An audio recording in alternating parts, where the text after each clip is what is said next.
Give me all your... You are beaten. What do you mean I'm beaten? You are beaten. How am I beaten? I got 4 books and you only have 2. Oh. Then I fold. Fold? What do you mean you fold? We're playing Go Fish. You don't fold and go fish.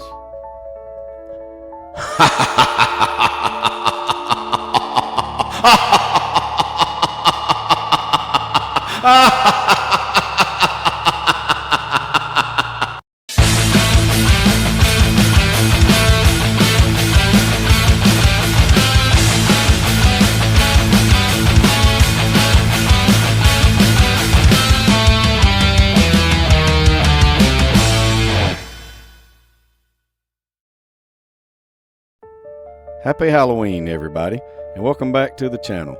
Today's project is a perfect mix of cleaning up scrap wood, repurposing some old junk, and adding a spooky twist to it just in time for Halloween. I'm taking clutter from around the shop and turning it all into a spooky face table that'll look great on the porch, in the corner of a house, or even as a part of a Halloween display. First, I grabbed round circle cutouts from some green egg tables I'd built years ago, and since there were several, I just laid them out on the floor and tried to see if I could find a matching set. I'm not really sure where the rest are hiding, but if this plan works out, I may be digging for them real soon.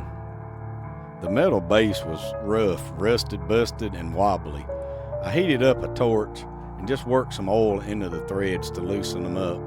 And then I gave it a little clean up, stabilize everything, and repainted over the rust and scratches. It's not perfect, but for a Halloween project, the little imperfections actually add character, kind of like haunted house furniture. While the paint dried on the base, I laid out the pieces for the top and matched them up as best as I could and tried to reform the perfect circle. I then placed the base on the table and got it centered, and that's when I realized that 2 of the mounting holes would go into 2 of my board joints. No bueno. So now I needed a way to mount that base securely to the wooden top.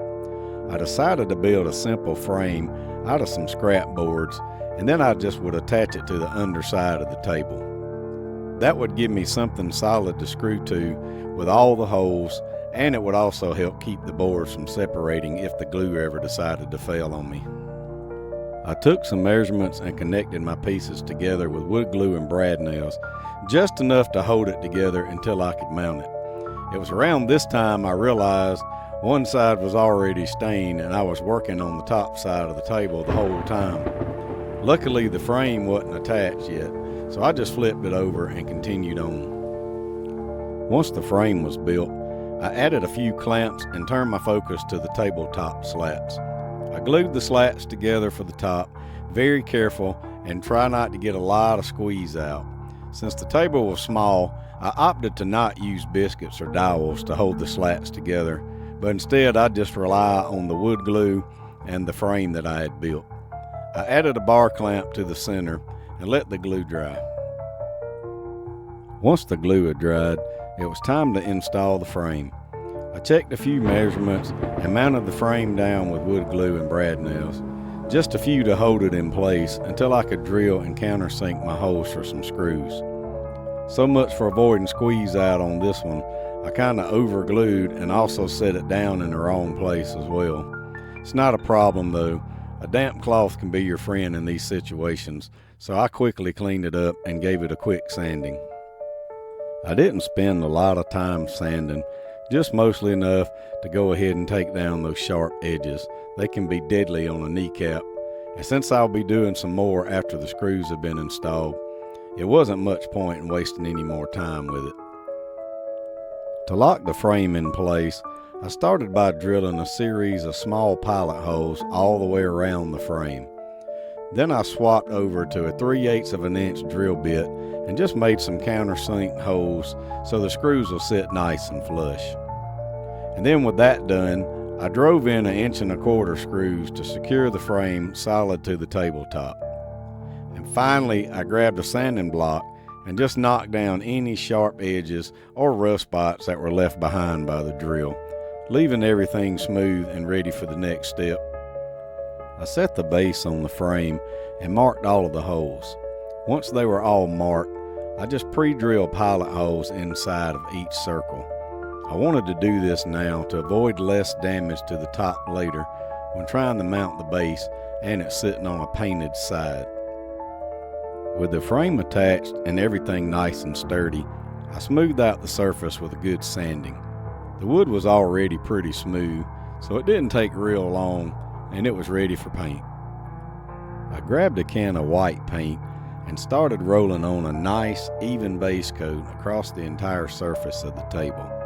I made sure to cover all the edges and fill in any spots where the wood grain was showing through. It took a couple passes to really get that clean, solid finish I was looking for, but it was worth taking the extra time.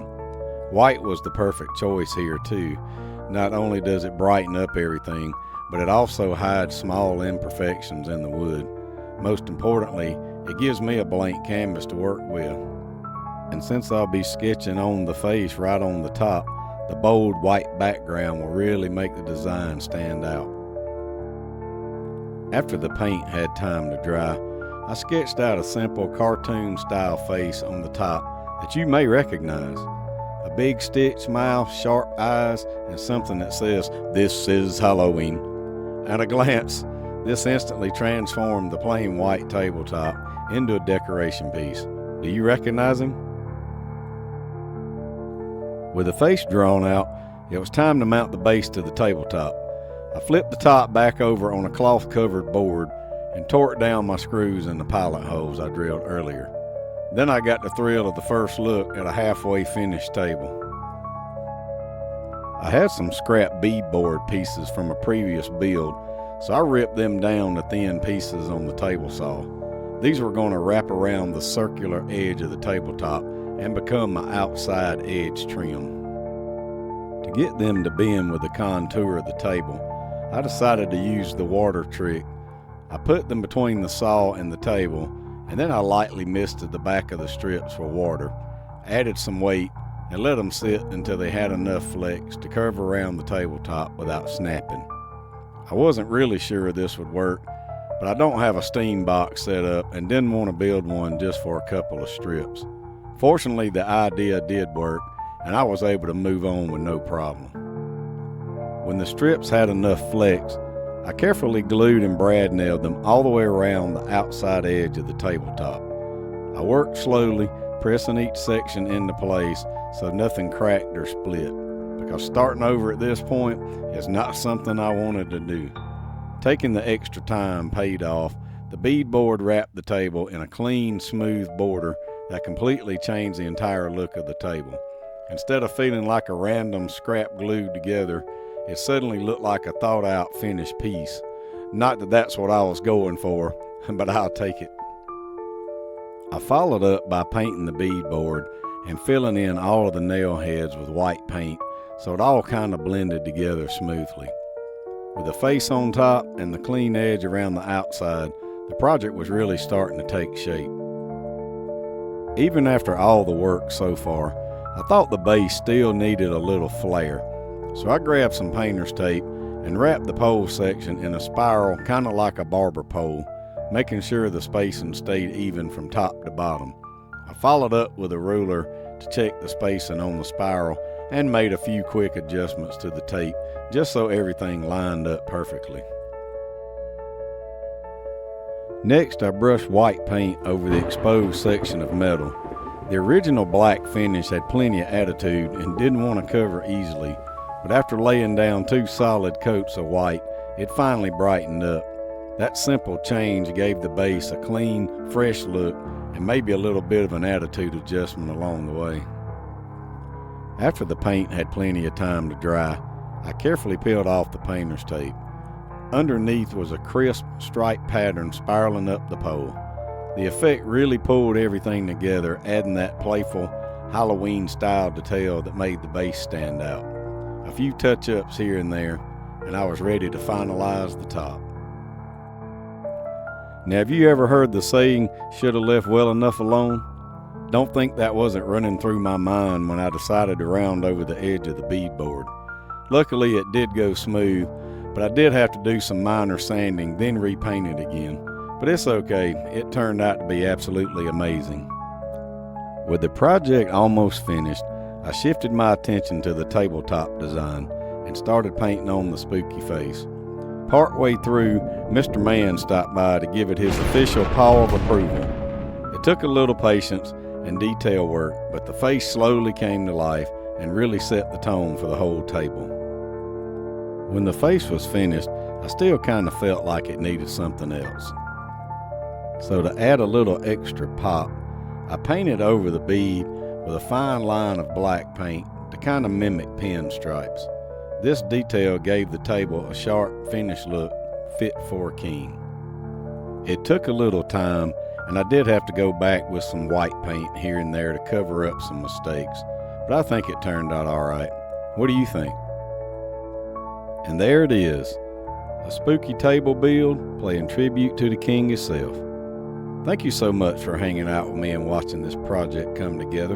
I really do appreciate the support. If you enjoyed this one, don't forget to hit that like and subscribe button on your way out, and I'll see you on the next one.